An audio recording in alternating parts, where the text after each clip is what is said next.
कर दिया, बोलो। चलिए देखिए, कैमरा पर क्लिक कर देता है कि देखो, द टेंजेंट थ्योरम है सर्किल का first theorem, the tangent at any point of a circle.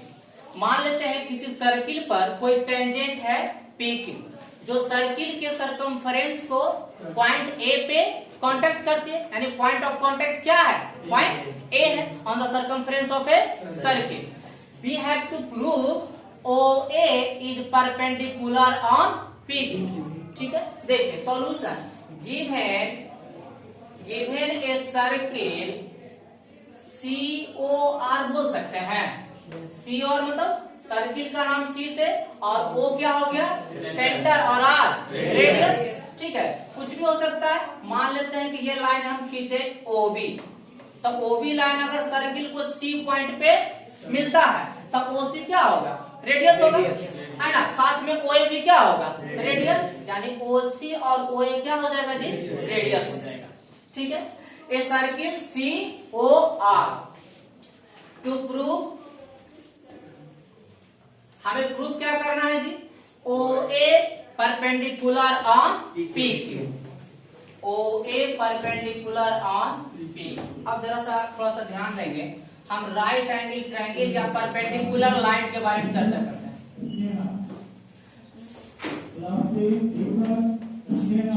Perpendicular line के बारे में अगर हम चर्चा करते हैं, ठीक है, तो देखिए जरा सा, जैसे जैसे हम ये परपेंडिकुलर से डिस्टेंस आगे बढ़ते जाते हैं तो इसका वैल्यू क्या होता है, बढ़ता चल जाता है। यानी इससे एक चीज पता चला कि जब ये लाइन इधर की तरफ आएगा तो ये सबसे शॉर्टेस्ट डिस्टेंस होगा।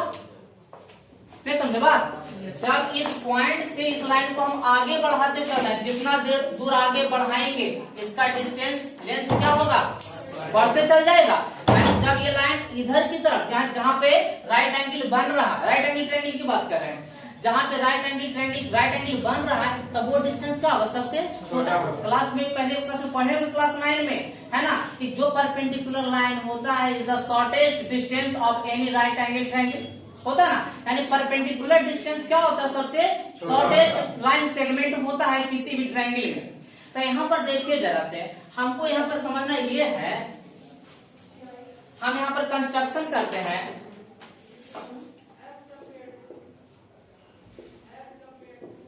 कंस्ट्रक्शन क्या करते हैं, draw a OB line segment, draw a OB line segment which intersect PQ at point B, at point B ना, at point B, draw a OB line segment which meet PQ at point B and C on the circle. बोलिए, ये OB line जो है वो tangent को किस पर मिलती है, पॉइंट B पर, और सर्किल में कहा मिलता है, C पे। ठीक है, यानी कह सकते हैं that is OA is equal to OC is equal to radius, कह सकते हैं ना ऐसा। ठीक है, प्रूफ, इस थ्योरम में स्टेटमेंट भी सबसे बड़ा थ्योरम है, स्टेटमेंट को समझना है। अब जरा गौर करेंगे, हम कह सकते हैं OB बराबर OC प्लस BC, OB बराबर OC प्लस BC बोल सकते हैं ना। अब जरा देखिए तो OB बराबर, OB हमारा क्या है, रेडियस है, यानी OA भी लिख सकते हैं, हम उसको लिख सकते हैं ना, OA और OC दोनों क्या है जी, रेडियस है ना, यानी OC की जगह OA प्लस BC। अब जरा सोचना पड़ेगा, पर है आप लोग को दिमाग लगाना है कि OB का जो वैल्यू है, OB का जो वैल्यू है वो OA प्लस BC से क्या है, ज्यादा है, OA प्लस BC से ज्यादा, यानी इसका जो पूरा OB का जो डिस्टेंस है इस रेडियस या इस रेडियस से क्या है, बड़ा है ना, बड़ा। यानी कहेंगे कि OB is the longest side, बोल सकते हैं OB is the longest side, then OA is the shortest side, OA is the shortest side, क्योंकि PQ तो टेंजेंट है, ठीक है ना।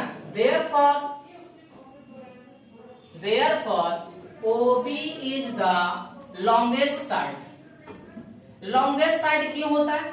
क्योंकि यहाँ एक ट्रायंगल बन रहा है, राइट एंगल ट्रायंगल AOB, और हम सब जानते हैं कि राइट एंगल के सामने वाला साइड क्या होता है? हाइपोटेनस, है ना। और वो राइट एंगल ट्रायंगल में सबसे बड़ा साइड होता है ना, सबसे लॉन्गेस्ट साइड होता है। तो कह रहा है OB is the longest side, so OA is the shortest side.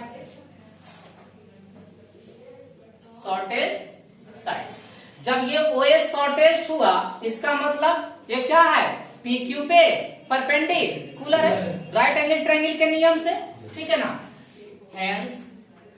Hence OA is perpendicular on line segment tangent PQ। कोई प्रॉब्लम? OA क्या होगा?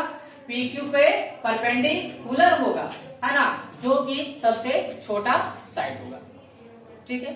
दूसरी चीज टेंजेंट में ही समझ लेंगे कि अगर सर्किल के बाहर कोई सिंगल पॉइंट है, ठीक है, सर्किल के बाहर अगर कोई सिंगल पॉइंट है तो उस सिंगल पॉइंट से हम कितने टेंजेंट खींच सकते हैं? ओनली 2, ठीक है। सर्किल के बाहर अगर कोई पॉइंट है तो उस पॉइंट से हम सिर्फ और सिर्फ 2 टेंजेंट खींच सकते हैं। यहाँ तक कोई प्रॉब्लम समझ में आया सबको? हाँ बोलिए सर। टू ग्रुप से बराबर सर, अगर कोई भी ट्रायंगल का अगर लॉन्गेस्ट साइड कर देंगे तो कैसे पता चलेगा कि राइट ट्रायंगल? तो जब राइट एंगल बनेगा तब। सर, तो राइट ट्रायंगल आप कैसे प्रूव कर सकते हो? तो हमको प्रूव करना कि 90 डिग्री करना है। आप ये बोल रहे हैं कि ये राइट ट्रायंगल पे, तो फिर प्रूव करने से फायदा क्या? अच्छा ठीक है, तो ये चीज तो समझ सकते हैं कि OA का डिस्टेंस जो होगा OB से क्या होगा? छोटा होगा। OB से क्या होगा? छोटा होगा। तब क्लास 9 में भी आप पढ़े हैं कि जो राइट जहां पे अगर 90 डिग्री बनता है तो सबसे शॉर्टेस्ट साइड जो होता है वो क्या होता है? परपेंडिकुलर होता है।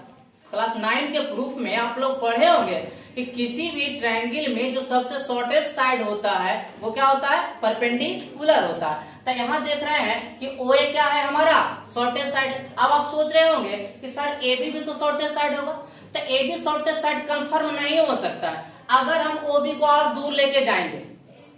OB को और दूर लेके जाएंगे इस प्रकार से आगे अगर हम खींचते हैं तो इसका लेंथ क्या कंफर्म है?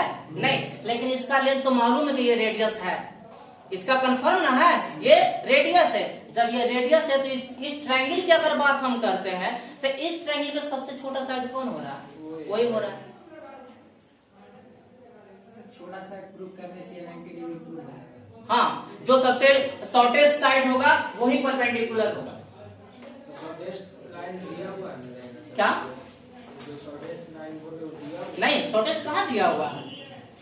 OA is the shortest line segment. It means OA perpendicular on tangent PQ. Class 9 में आप प्रूफ किए होंगे, आप देखिएगा घर जाके। क्या? चलो बंद करो।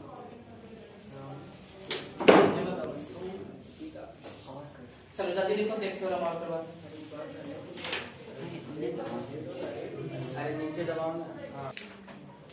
देखिए theorem second, the length of tangent drawn from an external point to a circle are equal. यानी एक सर्किल है COR जिसका सेंटर है O, रेडियस है R, ठीक है। And P is an external point, P is an external point, from P we draw 2 tangents PA and PB which meet the circle point A and point B respectively। समझ में आ रहा है? ठीक है, यानी अब हमें प्रूफ करना है कि PA का लेंथ और PB का लेंथ क्या होगा? इक्वल होगा, ठीक है। देखिए गिवन ए सर्किल COR, ठीक है, COR, A point P exterior, a point P exterior from circle, ठीक है। we draw 2 tangents two tangents PA, चलो PA and PB which meet the circle at point A and B respectively. समझे? कहता P एक point है जो circle के बाहर है और इस पॉइंट से एक दो टेंजेंट खींचा गया है PA और PB. ठीक है, टू प्रूव हमें प्रूफ क्या करना है जी? PA is equal to PB, ये प्रूफ करना है. तो कंस्ट्रक्शन जरा सा कर लेते हैं. इसमें कंस्ट्रक्शन क्या करेंगे? Join OP, join OP. ठीक है, ज्वाइन OP, OP ज्वाइन कर दिए. अब देखिएगा प्रूफ. अभी हमने पढ़ा कि सर्किल के सेंटर से टेंजेंट पे जो लाइन खींचा जाता है वो टेंजेंट पे परपेंडिकुलर होता है, मतलब राइट एंगल बनेगा. ठीक है, 90 डिग्री. यहां भी क्या बनेगा? राइट एंगल बनेगा. और ये दोनों क्या है? रेडियस है. तो चलते हैं in triangle AOP and triangle BOP में. AOP एंड ट्रायंगल BOP में. AOP में हमको क्या मिल रहा है? OA और BOP में OB. रेडियस है. ठीक है, तो OA equal to OB equal to radius. Angle OAP बराबर एंगल OBP. OAP बराबर angle OBP equal to 90 degree. ठीक है, and OP is equal to OP common. Common के साथ हाइपोटेनस भी कह सकते हैं. क्यों? क्योंकि राइट एंगल के सामने वाला साइड क्या होता है? किसी राइट एंगल ट्रायंगल में हाइपोटेनस होता है. तो by RHS, right angle hypotenuse side, right angle hypotenuse side, right angle hypotenuse side. दोनों ट्रायंगल क्या हो गया? कॉन्ग्रुएंट. दोनों ट्रायंगल क्या होगा? कॉन्ग्रुएंट. बाई RHS से triangle AOP congruent triangle BOP. और हम सब जानते हैं, क्लास 7 से ही पढ़ते आए हैं, 9 में भी पढ़े हैं कि जब दो ट्रायंगल कॉन्ग्रुएंट होता है तो उसका कॉरस्पॉन्डिंग रेस्ट पार्ट क्या होते हैं? आपस में इक्वल होते हैं. यानी इस ट्रायंगल का AP और इस ट्रायंगल का BP क्या होगा? इक्वल होगा. इसीलिए AP is equal to B की BP CP CD से. Corresponding part of congruent triangle. कोई प्रॉब्लम?